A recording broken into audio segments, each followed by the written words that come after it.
ये जो जंग हो रही है, जुबानी जंग, ये नई नहीं है। अब आपको बताते हैं कि आखिर किसने क्या बोला है, कब से कौन बोल रहा है। अखिलेश यादव लगातार वार कर रहे हैं तो केशव प्रसाद मौर्य पलटवार कर रहे हैं। ग्राफिक्स के जरिए बताएंगे आपको। देखिए किसने क्या बोला है। अखिलेश यादव की बात करें तो उन्होंने कहा कि डबल इंजन के बीच एक और इंजन आया है, यानी कि केशव प्रसाद मौर्य की बात कर रहे थे। और इधर केशव प्रसाद मौर्य कह रहे हैं कि 2024 की सफलता से गुब्बारे की तरह अखिलेश फूले हुए हैं। तो लगातार ये जो टसल है वो दोनों में देखी जा रही है। उन्होंने ये भी कहा कि राजधानियों के बीच इंटरसिटी आई है, अखिलेश यादव ने कहा है। और वहीं केशव प्रसाद मौर्य जो कह रहे हैं 2014 से 2022 तक की हार याद रखे अखिलेश, यानी कि केशव प्रसाद मौर्य और अखिलेश इस समय आमने सामने नजर आ रहे हैं। जुबानी जंग जो है देखी जा रही है। अखिलेश यादव जिन्होंने ये भी कहा कि केशव मौर्य दिल्ली के मोहरा हैं। देखिए यहां पर अखिलेश यादव यहां पर कह रहे हैं केशव प्रसाद मौर्य के लिए कि दिल्ली के मोहरे हैं केशव प्रसाद मौर्य। और केशव प्रसाद मौर्य क्या कह रहे हैं कि अखिलेश यादव कांग्रेस के मोहरे हैं, यानी कि आपस में एक दूसरे के लिए बोल रहे हैं। अखिलेश यादव ने यह भी कहा कि दिल्ली के वाईफाई के पासवर्ड मौर्य है, यानी कि लगातार उन पर हमला कर रहे हैं कि वो दिल्ली के मोहरे हैं, दिल्ली के वाईफाई के पासवर्ड है। वहीं केशव प्रसाद मौर्य ने कहा कि समाजवादी पार्टी का पीडीए बहुत बड़ा धोखा है, जिसकी बात हमेशा पीडीए के अखिलेश यादव करते आए हैं, उसको कह रहे हैं कि बहुत बड़ा धोखा है। अखिलेश यादव ने यह भी कहा कि केशव प्रसाद मौर्य को गुंडा बताया है, बहुत बड़ा गुंडा अखिलेश यादव ने बताया है। वहीं केशव प्रसाद मौर्य कह रहे हैं कि जिस गाड़ी में समाजवादी पार्टी का झंडा है उसमें गुंडा है, ये केशव प्रसाद मौर्य ने कहा है। तो इस तरीके से ये जुबानी जंग के जो तीर चल रहे हैं वो अभी के नहीं है, ये पुराने काफी लंबे समय से चले आ रहे हैं। और इसी खबर पर हमारे दो सहयोगी अलग अलग जगहों से हमारे साथ जुड़ गए हैं। गणेश केशव प्रसाद के दिल्ली आवास के बाहर हैं और वही अंजलि जो है नीति आयोग के दफ्तर के बाहर इस वक्त हमारे साथ जुड़ गई हैं। लेकिन गणेश, सबसे पहले आपके पास आते हुए हम अभी लगातार बता रहे हैं कि केशव प्रसाद और अखिलेश के बीच जो जुबानी जंग है ये कोई नई नहीं है। हम सिलसिलेवार तरीके से पहले भी देखते आए हैं कैसे एक दूसरे पर लगातार तीखे बाणों की बौछार की गई है। लेकिन फिर भी सवाल ये बड़ा है कि जो उत्तर प्रदेश की सियासत में भूचाल आया है, इसका समाधान कब और कहां से होगा? देखिए, जिस तरीके से उत्तर प्रदेश बीजेपी के अंदर अंतर्कलह देखने को मिल रही है, तो उसका फायदा उठाते हुए यहाँ पर उत्तर प्रदेश में जो समाजवादी पार्टी के नेता अखिलेश यादव है, तो उन्होंने इस मौके को भुनाते हुए इस तरीके से जुबानी जिस तरीके से यूं कहे कि जुबानी जंग शुरू कर दी है, जिसमें स्वामी प्रसाद मौर्य को उन्होंने एक तरीके से माफ कीजिएगा, केशव प्रसाद मौर्य को उन्होंने मोहरा तक का उपयोग का शब्द उपयोग किया। उसके बाद दोनों के बीच जुबानी जंग शुरू हो जाती है। अब देखिए, जो बीजेपी के अंदर कलह चल रहा है उसको लेकर यहाँ पर अब सियासत चल रही है और उसको बाद वो अलग अलग शब्दों का उपयोग कर रहे हैं। उनका साफ तौर से कहना है अब बीजेपी के अंदर जिस तरीके से जो लोकसभा चुनाव के जो परिणाम है उसके बाद जिस तरीके से जो चीज देखने को मिल रही है, उसके बाद विपक्ष के एक के बाद एक नेता इस तरीके से बीजेपी को लेकर चुटकी लेते हुए नजर आ रहे। अब देखने वाली बात है कि जिस तरीके से आज बीजेपी के तमाम जो तीनों बड़े नेता है उत्तर प्रदेश के, चाहे योगी आदित्यनाथ हो, सूबे के मुख्यमंत्री हो, या केशव प्रसाद मौर्य हो, या ब्रजेश पाठक, ये तीनों आज दिल्ली के अंदर मौजूद हैं।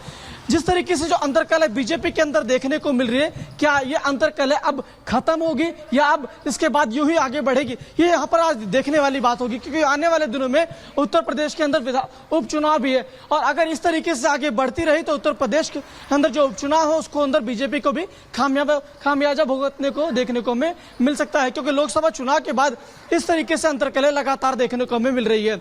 जी बिल्कुल, और अंजलि भी हमारे साथ लगातार बनी हुई है। अंजलि, देखिए, ये जो जुबानी जंग है वो नई नहीं है, इसलिए बोल रहे हैं क्योंकि लगातार हमने देखा है, पहले भी इस तरीके के बयान सामने आते रहे हैं। दूसरी ओर बैठकों की खबरें भी सामने आ रही हैं, जिससे ये एक अंदेशा जताया जा रहा है कि कुछ बड़ा हो सकता है। एक तरफ आगामी चुनाव और दूसरी ओर बयानबाजी का सिलसिला तेज। देखिए, प्रगति, बयानबाजी का ये सिलसिला नया नहीं है, लेकिन सबसे पहली बात कि जब केशव प्रसाद मौर्य कुछ दिनों पहले दिल्ली में मुलाकात के बाद जब लौटकर लखनऊ आए थे तो अखिलेश यादव को एक ट्वीट आता है, लौटकर बुद्धू घर को आया।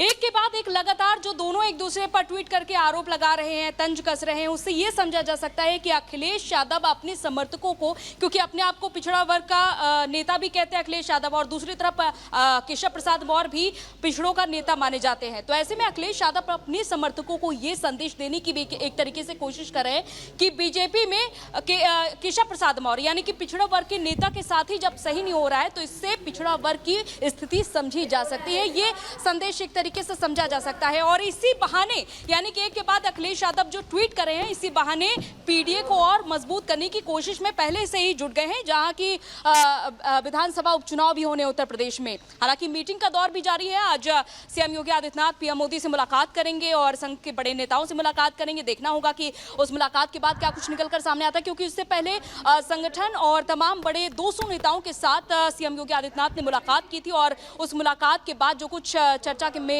निकलकर सामने आया है वो भी आज रिपोर्ट सौंप सकते हैं सीएम योगी आदित्यनाथ। लेकिन अखिलेश यादव सीधे सीएम योगी आदित्यनाथ पर भी निशाना साध सकते हैं, लेकिन इसी से ये समझा जा सकता है कि केशव प्रसाद मौर्य पर निशाना साध के वो यही जताना चाह रहे हैं कि पिछड़ा वर्ग की स्थिति भारतीय जनता पार्टी में ठीक नहीं। बिल्कुल, और लगातार ये सामने भी आ रहा है। बहुत बहुत शुक्रिया अंजलि आपका, गणेश आपका भी शुक्रिया तमाम जानकारी के लिए। आगे बढ़ते हुए अब आपको बता देते हैं कि उत्तर प्रदेश में लगातार अंतर्कलह की खबरें बीजेपी में सामने आ रही हैं, लेकिन हम सुन रहे हैं कि कभी कोई नेता दिल्ली पहुंच रहा है तो कोई नेता लखनऊ जा रहा है। आज बीजेपी शासित राज्यों के मुख्यमंत्री, डिप्यूटी सीएम भी पहुंचेंगे, बैठक होनी है। क्या उसके बाद इस पूरी चर्चा पर विराम लग जाएगा? देखिए,